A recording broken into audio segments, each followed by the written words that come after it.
Good evening, I'm Patricia Vallone with a CTV News update.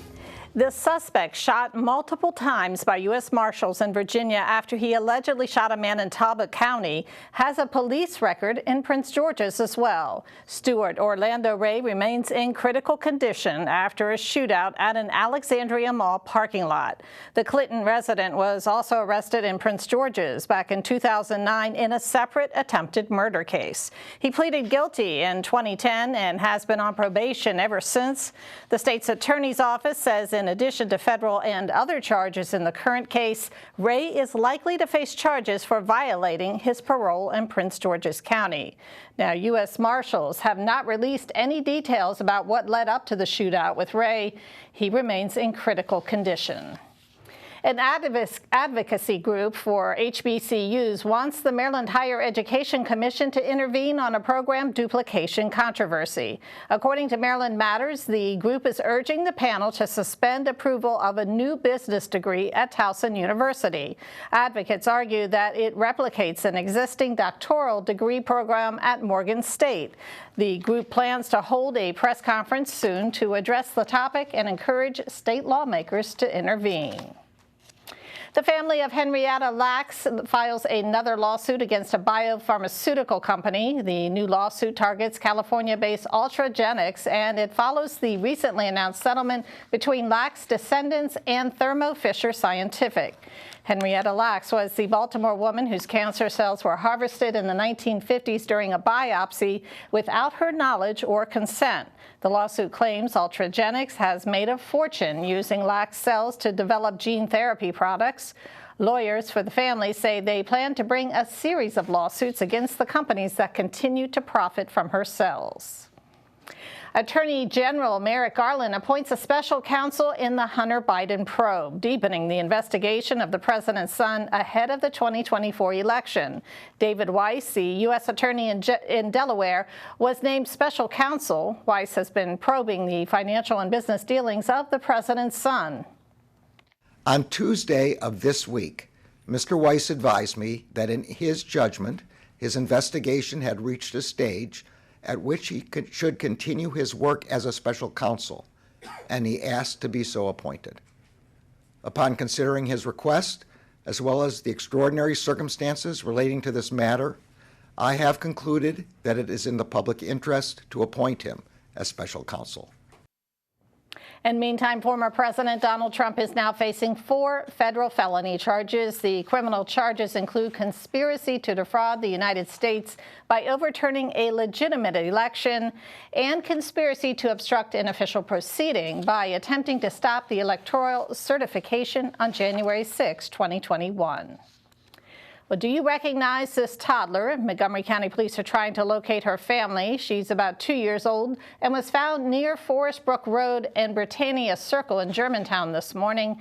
Police are asking for the public's help identifying her and locating her family. And you are watching CTV News. I'm Patricia Vallone. Coming up, it's time to get ready for back to school. Our Sydney Nauman has more. Are you ready for back to school? This year, new school safety requirements are creating some challenges for residents. Later, I'll tell you how different county organizations are helping out. Got one of these hanging on the wall? You're qualified. One of these? You're qualified too.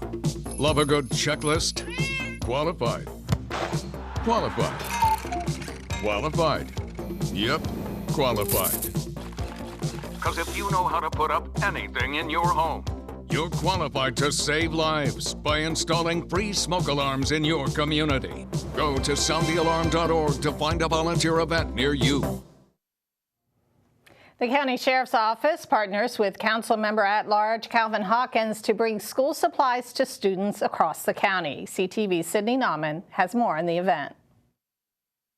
With school starting in just 2 weeks, efforts to provide students with necessary materials are ramping up in the county, like this one to fill a police cruiser. Operation Backpack is a new initiative to bring students school supplies with an emphasis on clear backpacks. You know, there's a new rule, clear backpacks for high school students, and I think some of the schools for middle school, so it's important that we try to get as many clear backpacks as possible for the kids, because you can't find them everywhere. The Office of the Sheriff and Council Member at Large Calvin Hawkins collected donations at the 2300 block of Shady Side Avenue. The goal? To stuff a police cruiser with clear backpacks full of school supplies for students around the county. I just want to make sure that we can get as much as possible, and we hope that our community can give, that we can make sure that our kids are growing and are benefiting from their education. County residents can pick up materials from Operation Backpack on August 18th from 9 a.m. to 4 p.m. at the IKEA in College Park. Donations will be accepted through next Thursday, and those interested in helping stuff the cruiser can contact the email on your screen. Sydney Nauman, CTV News. And thanks, Sydney. Prince George's students are back in school starting August 28th. Well, Montgomery County Police need your help finding two missing teens. This is 14-year-old Sean Smith Jr. Smith was last seen in the 19,300 block of Crystal Rock Drive in Germantown back on August 1st. He has black hair, brown eyes, and weighs 150 pounds. Police are also looking for a missing teen girl. This is 13-year-old Tamia Scott. She was last seen in the area of Trayworthy Road in Gaithersburg on August 8th.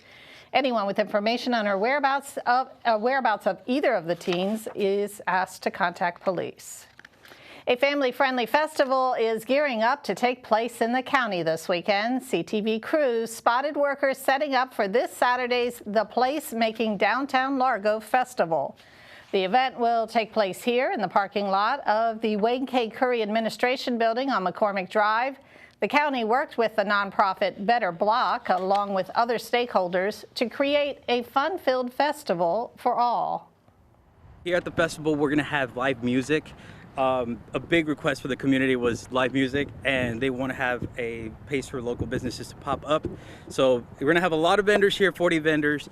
We're going to also have a roller rink on this side, and we're also going to have some kids' activities as well on the other side as well, where the stage is. And again, the festival will be this Saturday, August 11th from 11 a.m. until 6 in the evening. Well, for 35 years, Food and Friends has provided thousands of medically tailored meals to people living with life-challenging illnesses across the DMV, including here in Prince George's County. Located at the intersection of Riggs Road and South Dakota Avenue in Northeast D.C., Food and Friends serves up nearly 2 million meals a year, including more than 440,000 in Prince George's. The well-oiled machine is fueled by staff and a large host of volunteers who work day and night to provide the much-needed service. People that we serve, they're neighbors of all of us, people who have unexpectedly been, diagnosed with cancer, kidney failure, HIV/AIDS, a whole host of other things, often, multiple illnesses even at a time that they might be struggling with.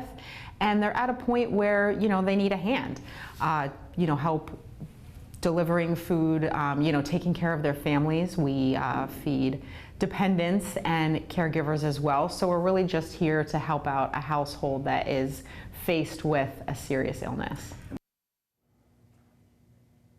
And we will have much more on Food and Friends next week right here on CTV. The Washington Commanders hit the field for their first preseason game tonight. The Burgundy and Gold will take on the Cleveland Browns at 7:30 p.m. in Ohio. CTV News spoke with shoppers in Largo about their expectations for the home team this season. It's preseason, so I can't really be that excited. I mean, I'm happy because of the new ownership, but it'll be interesting to see how we perform, especially with our quarterback situation. A little concerned. I'm not that overly excited about the Commanders right now. I just got to see them play a couple of games before I really get in tune to them. Just wish them well. I hope that with the new buy-in from the different people who are now owning the team will make a difference. And the Commanders' next game will be on August 21st against the Baltimore Ravens in Landover. You're watching CTV News. Coming up, your Friday Sports Page Report with Simon Buggs. Stay tuned. What's up, sports fans? And coming up on your Friday Sports Page, the Fast Track Track and Field Club details their experience being at the AAU National Track and Field Championships, and the hype around the UMD football player season continues to build. Stay right there. Bottles and formula? Got it. Extra diapers? Not making that mistake again. Got it. A 3-day supply of non-perishable food for each person in your household in case the power goes out? You may be prepared for a lot of situations, but a natural disaster might not be one of them. Convoy of Hope can help make sure you're ready when disaster strikes. Convoy of Hope, providing hope in every storm. I don't think all that's going to fit in there.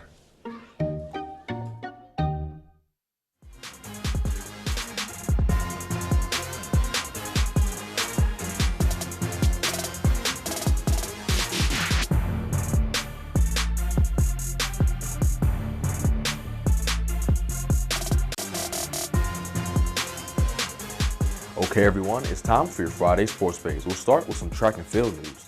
The Fast Track Track and Field Club is full of talented athletes, and that was put on full display recently as the team recently competed in the AAU National Track and Field Championships. The club had multiple athletes finish very high in their races, and head coach Daryl Hamilton is very happy with how much the team progressed throughout the year. I'm extremely proud because they work hard all year, and we have progressed as that season went. We progressed where we had a good time to go to the AAU and perform well. So I'm really proud of them. This is the first time in a long time that we had a lot of medals come back from the AAU. I spoke to Fast Track members Amir Belton, who finished second in the 100-meter race, and Salai Russell, who finished first in the 200-meter hurdle, about their experience. I wasn't too happy about the time, but I wanted to get first.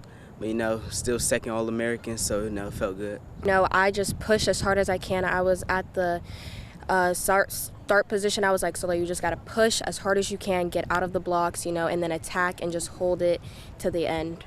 Dominic Lightfoot, who finished 6th in the 400-meter, and Jay Bell, who finished 8th in the 400-meter, talked about how Coach Darryl helped them prepare for the race. So, for the 400, he kind of just made us run 300s, 200s. That was one day. Then he makes us run 200s, 150s.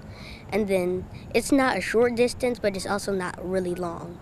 He would always work on my speed, and if we were doing 200s or something, he'd say the last straightaway practice how